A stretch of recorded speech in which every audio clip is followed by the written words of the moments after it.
Delegate Sean presents Presidential Elections in American History.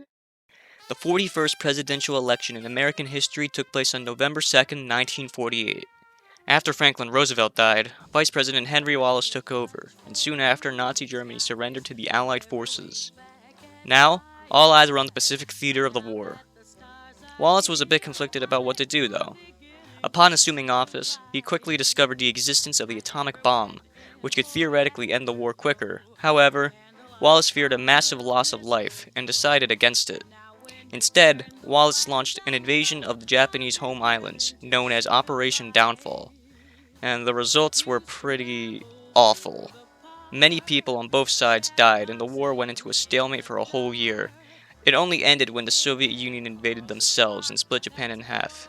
Despite this, the war was over. Following the war, Wallace had a very low approval rating. It seemed not nearly as many people liked him as they did FDR.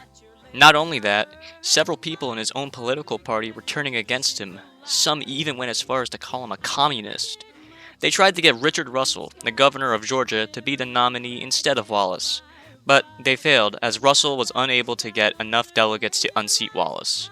Eventually, the Democrats relented and went with Wallace as their nominee for 1948, with Sam Rayburn, the Speaker of the House, as his running mate. The selection of Wallace was highly offensive to some of the Democrats, and as a result, they decided to walk out of the Democratic Convention. They started a new political party called the States' Rights Democratic Party. Members of this party became known as Dixiecrats. The Dixiecrats wanted to keep the policy of racial segregation in the South and allow them to keep their infamous Jim Crow laws. They nominated the formerly mentioned Richard Russell for president, and Strom Thurmond, the governor of South Carolina and one of the key people who led the walkout, as his running mate.